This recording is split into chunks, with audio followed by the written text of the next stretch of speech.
இன்னைக்கு நம்ம சொல்லக்கூடியது இன்றைய நவீன காலத்துல இளம் பெண்கள் கருத்தரிக்காம போறதுக்கு முக்கியமான 5 காரணங்கள் என்ன, அதற்கான ஒரு தீர்வு என்ன அப்படிங்கறத பத்தி தான் இன்னைக்கு நிகழ்ச்சியில நம்ம பார்க்க போறோம். ஃபர்ஸ்ட் காரணம் அப்படின்னு நான் அட்ரஸ் பண்ண விரும்புறது அதிகப்படியான மன அழுத்தமும் தூக்கமின்மையும் தான். சோ 2 மணி நேரம் 3 மணி நேரம் 4 மணி நேரம் தான் தூங்குறோம் அப்படிங்கும் பொழுது பகல் பொழுதுல மெலட்டோனின் உடைய செக்ரேஷன் குறைஞ்சு இரவுல கார்டிசால் ஹார்மோன் உடைய அளவு அதிகரிக்கும் பொழுது ஆட்டோமேட்டிக்கா உங்களுடைய ப்ரொஜெஸ்ட்ரோனுடைய அளவு குறைய ஆரம்பிக்கும். ப்ரொஜெஸ்ட்ரோனுடைய அளவு குறைஞ்சிச்சு அப்படின்னு சொன்னா கருமுட்டையினுடைய வளர்ச்சி பாதிக்கப்படும். அப்போ உங்களால இயற்கையாக கருத்தரிக்க முடியாது. அடுத்த காரணம் அப்படின்னு பார்த்தோம்னா இன்னைக்கு நம்மளுடைய உணவு பழக்க வழக்கம். நிறைய பேர் ஆபீஸ் போறவங்களா இருக்கிறதுனால ஒண்ணு காலையில பிரேக்ஃபாஸ்ட் போய் கேன்டீன்ல சாப்பிடுறது, அல்லது நைட் டின்னர் வரும்பொழுதே நம்ம ஹோட்டல்ல இருந்து வாங்கிட்டு வந்து சாப்பிடுறது. இந்த மாதிரி ஒரு பழக்கம் இருக்கும் பொழுது நம்மளுடைய உடற்பருமன் அதிகரிக்கிறதுக்கான வாய்ப்பு இருக்கு. ஏன்னா அதுல சேர்க்கக்கூடிய எண்ணெய் வகைகளாக இருக்கட்டும் அல்லது துரித உணவு வகைகளாக இருக்கட்டும், அது ட்ரைகிளிசரைட்ஸ் அப்படின்னு சொல்லக்கூடிய ரத்தத்துல கொழுப்பை அதிகரிச்சு உங்களுடைய உணவு ஆர்வத்தை தூண்டி கிரேவிங்கை இன்க்ரீஸ் பண்ணி உடற்பருமன் அதிகரிக்கிறதுக்கு ஒரு வழிவகுக்கக்கூடியதாக இருக்கு. அப்ப உடற்பருமன் அதிகமாகும் பொழுது உங்க வயிறு இடுப்பு பகுதியில ஃபேட் அக்குமுலேஷன் அதிகமாகும் பொழுது, இன்சுலின் ரெசிஸ்டன்ஸ் அதிகமாகும் பொழுது ஆட்டோமேட்டிக்கா ப்ரொஜெஸ்டரோனுடைய அளவு குறைஞ்சு உங்க கருமுட்டையினுடைய வளர்ச்சி பாதிக்கப்படும். அதனால குழந்தை பாக்கியம் தள்ளி போறதுக்கான வாய்ப்பு இருக்கு. மூணாவது காரணம் அப்படின்னு சொல்லி பாத்தீங்கன்னா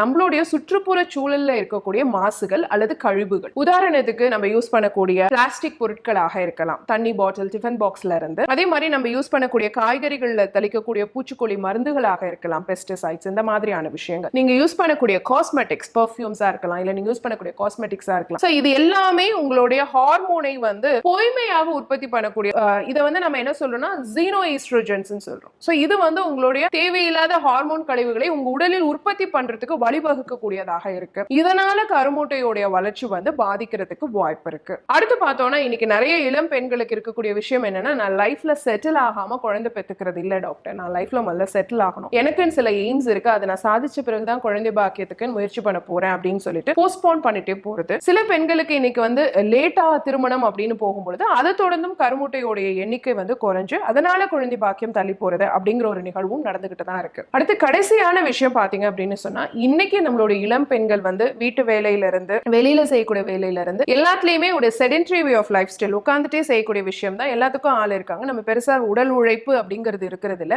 நிறைய ஐடி ஜாப் பண்ணக்கூடியவங்க, நைட் ஷிஃப்ட்ஸ் பாக்குறவங்க, இவங்க எல்லாத்துக்குமே பாத்தீங்க அப்படின்னு சொன்னா உடற்பருமனோட சேர்ந்து உடல் உழைப்பின்மை அப்படிங்கிறது அதிகப்படியான உடற்பருமனை ஏற்படுத்தக்கூடியதாக இருந்து அதை தொடர்ந்து ஹார்மோன் சுழற்சி சீர்கீடடைந்து கருமுட்டையுடைய வளர்ச்சி பாதிக்கப்படுது.